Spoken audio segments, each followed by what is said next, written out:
It's mailbag day. We've got questions about Patrick Kane, reactions to trade proposals, and much more on this episode of Locked On Anaheim Ducks.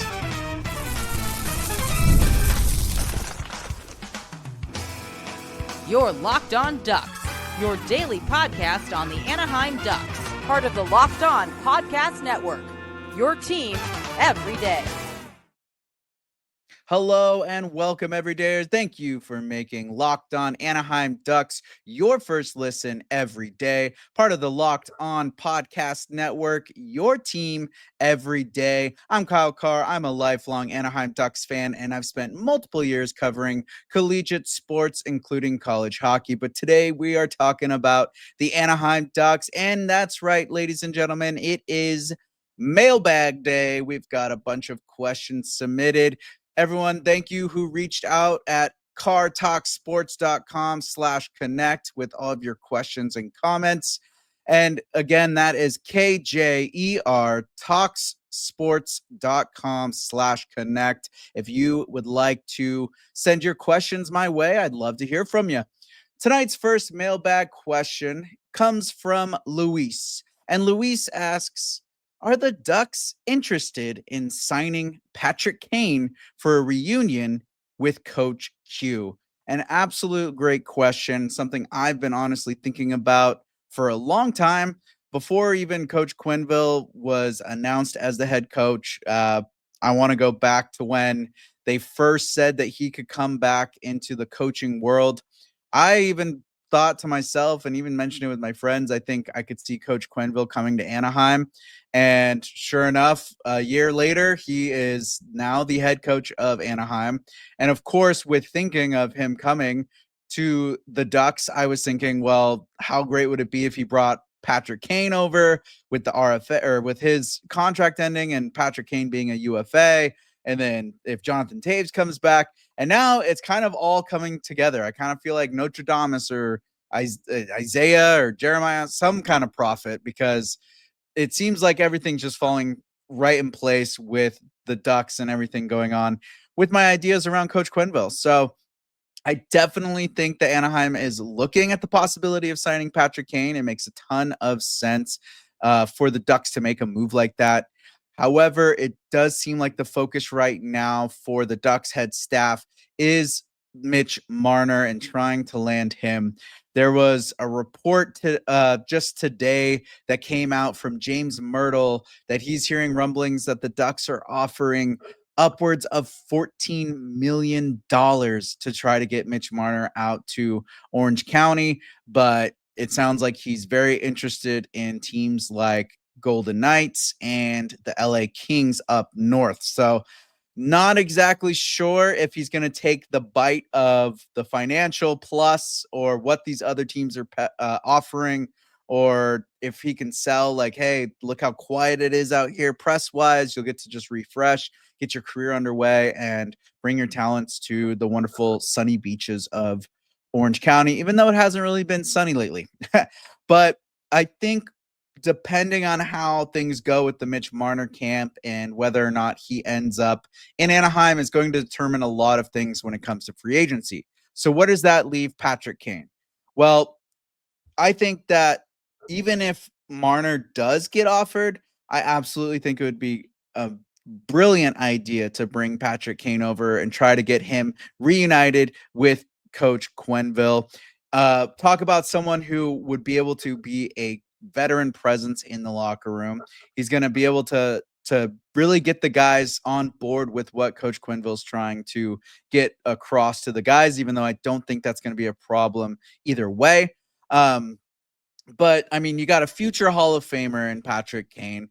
He's right now, the contract that he had with the Detroit Red Wings was only a $4 million hit. It was a 1-year deal. With 18 seasons in the league, he's an average 74 points per season player. Absolutely would love to have that prowess within the Ducks, considering we only got a 50-point getter last year, one of them. And to have 74 points would be a complete game changer around here. And with that experience with Coach Q, winning multiple Stanley Cups, being around the league, just doing it every single day, every single night, being that kind of star guy. I think he would be a wonderful asset to bring over to Anaheim and to really set the bar for a lot of these young, skilled type players. And we've talked about it before. Trevor Zegras, his idol growing up, Patrick Kane. You bring the young man's idol to the team. He gets to work with the guy that inspired his play and the reason that he wanted to enter the NHL.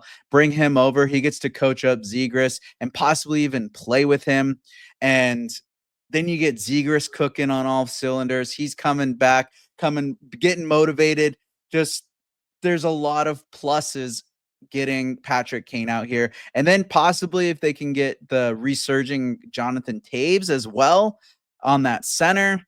I mean, you get those two lined up again. They would love to get together. I can guarantee those two talk about playing hockey again together, and they come back with the coach that they know and love. It just makes a lot of sense to me. And I mean, again, if I were Verbeek, even if you get Mitch Marner, I'm going for Patrick Kane. I'm saying give him a $5 million 2-year deal, and $5 million each year. Obviously, you don't want to lowball the guy, but get him out here, get him to help settle these guys in with Coach Q's taking over, help him get used to that playoff push, get him used to the playoff style of hockey. Because Patrick Kane's not the biggest guy, but he's had success in both the regular season and the playoffs. He knows how to get things done. So you get motivation for these younger cats and especially these smaller guys, and he can help them build that physical strength, build that mental strength, really show them what it takes to win a Stanley Cup. And then I'm looking, look, if this is like great, if everything goes as planned and this is how it happens, Verbeek lands Mitch Marner, he brings back resurging Jonathan Toews. He gets Patrick Kane to come out to Orange Country. This is what the possible line combinations could look like. Now, bear with me. You might get a little too excited listening to this, but it would be Gauthier, Carlson, and Marner, Terry, Toews, and Kane, Zegras, McTavish, and Vetrano, and then Colangelo, Strome, and Killorn. Tell me that isn't a lineup that would scare the living you-know-what out of the opponents coming into Anaheim or when Anaheim comes into their barn. And you want to talk about selling tickets. You want to get young fans into the game. You want to get people coming to Ducks games and trying to resurge this team. And I keep saying resurge. That's just my word of the day. But I saw a thing today that Anaheim is trying to lure people to join the Orange Alliance because apparently numbers are low, and they're offering a free jersey to everyone that goes to the event and becomes an Orange Alliance member, like included free jersey, free embroidery at the team store, just for becoming an Orange Alliance member, which they didn't offer to people that are already Orange Alliance members. So clearly something they're trying to get some tickets, or they oversold their budget with this new OC vibe and the remodel, but they're trying to get bums in seats. And I think having Cutter Gauthier, Leo Carlson, Mitch Marner as a top line, Troy Terry, Jonathan Toews, Patrick Kane as a second, Trevor Zegras, Mason McTavish, Frank Vetrano as your third, and Sam Colangelo, Ryan Strome, and Alex Killorn as your fourth line. Like, imagine a bottom six with Alex Killorn and Ryan Strome. I know I'm kind of being dreaming here, and I doubt that these types of players are trying to play bottom 6 minutes, but that's just my idea. That's just where my thoughts are going and where I could see them fit in if they do stay with the team. So, but either way, like that is a championship caliber lineup right there. I could see a lot of potential for our forward group looking like that. And all Anaheim would have to do is figure out the defensive end, work that out. But with forwards like that up front, I mean, come on. The Pratt Verbeek talks about he wants to generate offense and he wants to get a top 6 winger up there that can score goals. Well, if you can get Patrick Kane and Mitch Marner locked in, that's absolutely generating offense for this team. So you're going to see a lot more goals with those guys in the lineup. Coming up next, I'm going to get into a little bit of a different format of the mailbag, but just going to respond to some comments that I got after a video I posted last week. So that'll be coming up next. Do you ever check your bank account and wonder, where did all my money go? Between dining out, online shopping, and entertainment, it's easy to lose track. That's where Monarch Money comes in, your personal CFO, giving you full visibility and control over your finances. Monarch Money isn't just a budgeting app, it's a complete financial command center. You can track all your accounts, investments, and spending in one place, so you stop just managing your money and start building wealth. It's summer break coming up here. Most schools are done for the year. So you got to keep track of your finances and see what vacation is taken out of your wallet. Go to Monarch Money. It's all right there. You don't have to keep looking back and forward, checking different apps. Everything's tracked right in front of you. So take control of your finances with Monarch Money. Use code LOCKEDONNHL at monarchmoney.com for 50% off your first year. That's monarchmoney.com, code LOCKEDONNHL for half off your first year. All right, so last week I did an episode where I went through the different areas of the Ducks' current lineup, like the defensive bottom six and the top six, and or the defensive bottom six, the defense and the bottom six and the top six, and picked two guys that I thought out of those categories that were most likely tradable or going to be traded. And then I picked the one that I would go for or would send off to the rest of the league. And I got some pretty interesting comments back on that video. So I thought for this segment of the mailbag, I'm just going to pick some of the comments that I found either hilarious or extreme or just some ones that stood out to me that I can give my actual verbal response to and see what you guys think about my reply. So the first one that I'm going to get into, this is JomH832, JOMH832, and this is on the YouTube, and they say, Zegras is gone. He is not living up to people's expectations, and not even the team and people are just that blind to see the reality. Doesn't matter if he's been hurt. Well, hot take, absolutely hot take there by JomH832. I do have to say that Zegras is probably the most polarizing player that the Ducks have right now when it comes to fans and whether or not they're trading them or keeping him. And I joined Royally Quacked this weekend, had a great conversation with a couple of the voices amongst the Anaheim Ducks podcast lore out there. And we graded players and kind of discussed different trades and just how things went. And something that came up was Cam Fowler and how he was one of those players that you either loved him or you hated him and wanted him completely out of Anaheim. And whether his numbers were good or not good, it was just something about Cam Fowler upset fans. Well, I feel like Trevor Zegras has now kind of taken that role. And to say that you can't accept him being injured or not, they do say your best ability is your availability, but 2 injuries completely out of his control takes him out for a long stint of the year. That obviously is going to take a huge hack in the numbers. Some say that out of the games he did play this year, they would have liked to see more out of him. But I really do think it came down to the way that Coach Cronin was coaching him and just the mismanagement of him as an asset by the coaching staff. I think that Cronin put way too much restriction on him.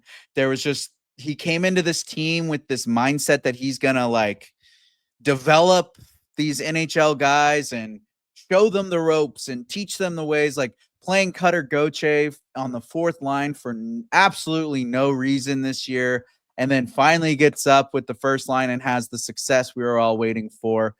He was holding Zegras to this accountability of being a 200-foot player and making him back check and do all these things that, yes, Zegras could probably learn a little bit better defense. And when he was under Dallas Eakins, where he had the 60-point plus seasons, he basically had zero defense in his game. But that's just not that the play or the player that Trevor Zegras is. And honestly, after the comments made by Pat Verbeek this offseason and the fact that Zegras went through those injuries, stayed hungry, there was a little bit of grief and falling out. And I think some of that was just kind of rumor mill, people making things up. They saw a look on Zegras' face and just ran with that he was this attitude person, whatever. But I see this character. I was one of those ones that said, get him out of here. I'm done with him. And then he changed my mind completely after watching him and the way he really came back and showed the professionalism and that hunger and the want to be an Anaheim Duck. I got to say, he's here to stay now. And I think when you show that level of commitment and the fact that he took that professional route and he rolled with the punches that Cronin was putting on him, and he even improved his 200-foot game. He was doing what the coach asked. I think that says a lot to a GM. And I think Verbeek's going to look at that and be like, absolutely, we're keeping Trevor Zegras in here. He clearly wants to be here. He clearly knows how to be a professional. He's going to put in the work, whatever coach asks him to do. And now we've got this coach of Joel Quenneville, who honestly, I think Verbeek looked at the lineup and looked at the skill set that we have and saw the potential that Quenneville can get out of players like Trevor Zegras, Mason McTavish, and Cutter Gauthier, and Leo Carlson, and Zellweger, Mintyukov. You name all this younger roster. Those are guys that are going to thrive under Coach Quenneville, and that's why Verbeek brought him in here. So to say that Zegras is gone and that he's not living up to expectations, I think is a little extreme and a little rough on him.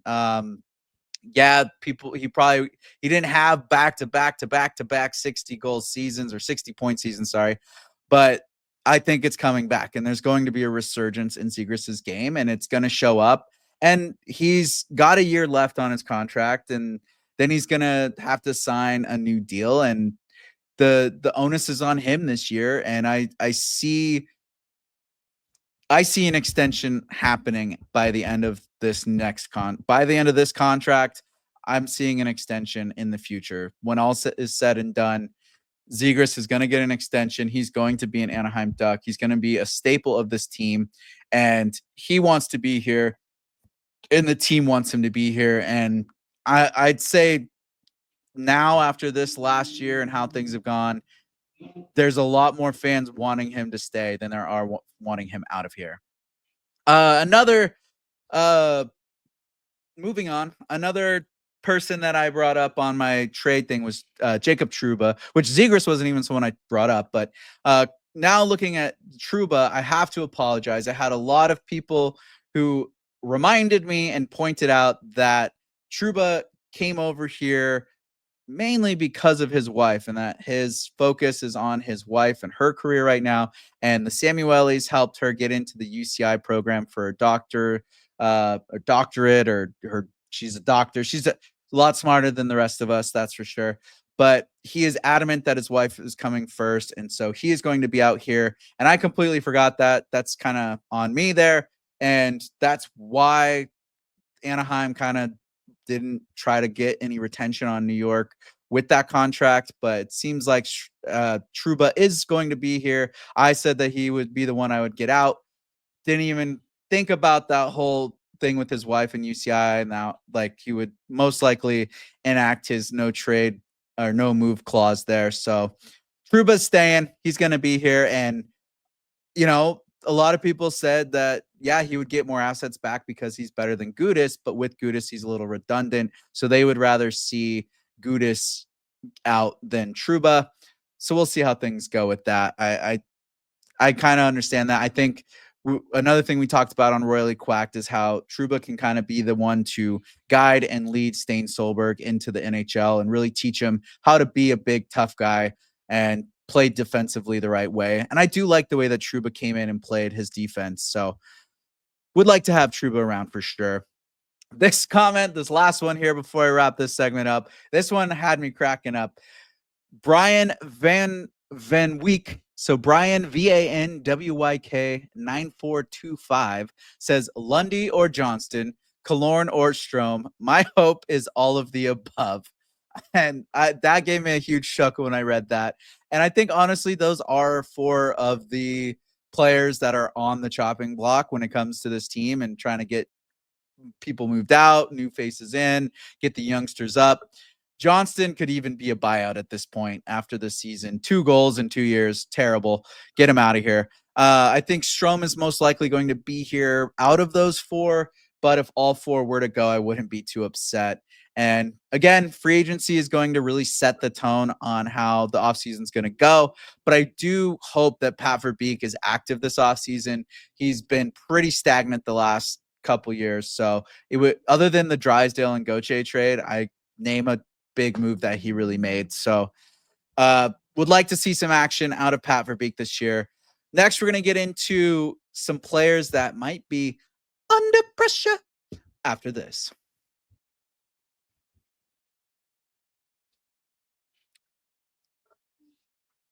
Now, for the last mailbag of the day, I have a question from Christian.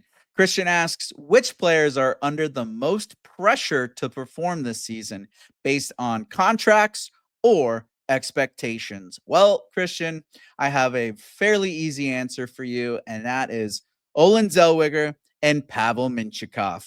Both of these players are on the final year this season of their 3-year entry level contracts, and both have had very, very interesting runs with the Anaheim Ducks. And I don't think either one of them had the start to their NHL career that they thought they would have.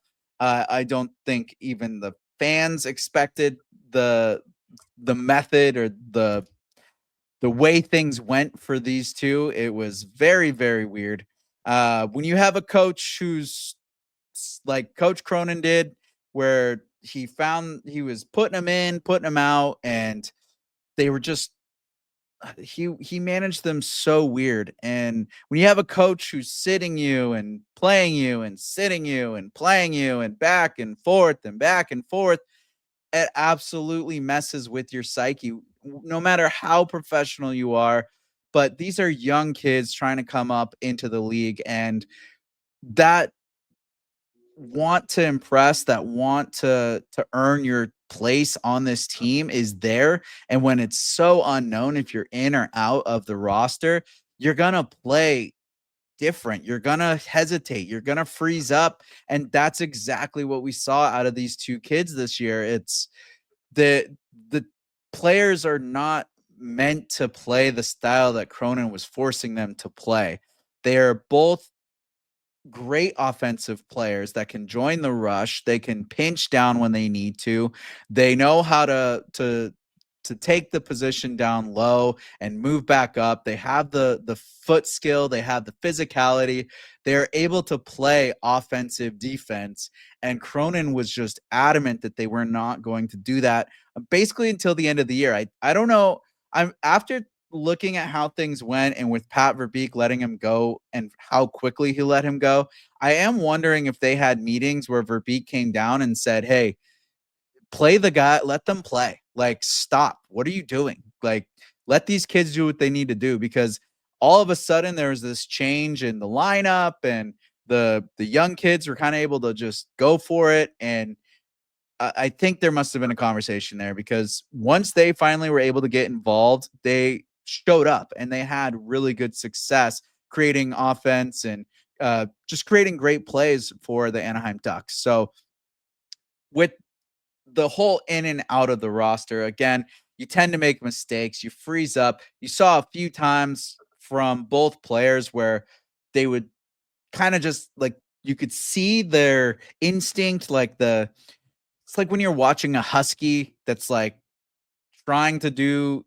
like listen, but you can tell the husky brain is just like, I want to go do this, but then finally they react and they do what they're supposed to. that's basically what it was like for these young kids. They're wanting to go join the offense. They're wanting to pinch or go down low or support. But then in the back of their minds, they're like, oh, if I don't play Coach Cronin's style, like I'm gonna be out for 5 more games. So they hesitate, they pull back, then they get caught flat-footed, and it just creates havoc. And the reason I'm saying that these guys are the most under the pressure, not only with their contracts coming to an end, now there's this new coach of Coach Quenneville who's coming in, and it's been talked about and repeated and shared and talked about that Coach Quenneville is one of those coaches that knows how to create offense starting with the defense. And for two players that will absolutely thrive if they are the package goods that we are expecting them to be. They would thrive under Coach Quenneville's play style. And now it's up to them. They had kind of middling seasons between the two of them. I mean, Mintyukov had a drop in 11 points, but improved in the plus minus last season. Zellweger had a jump of 11 points, but also played almost 40 more games than his previous season. So if you spread the two numbers across an 82 season, not really much better, not much worse there. But these are two players that I see being able to produce at least 30 to 35 points from the back end, especially under the play style that Coach Quenneville, I expect, will be bringing to this team. And so that's why these guys are under pressure, because it's time to prove it season now for them. It's time to put your money where your mouth is and to show us that it was Greg Cronin that caused you guys to flounder. It was the coaching style that made it to where you guys weren't the expected player that we had. And then it's time to go out there and prove that you are worthy of the extension or whatever that bridge deal, which that seems to be Verbeek's style, and he's a bridge deal guy. But depending on how Mintyukov and Zellweger do, I don't know if a bridge deal is going to be something he wants to do. He might want to lock them up.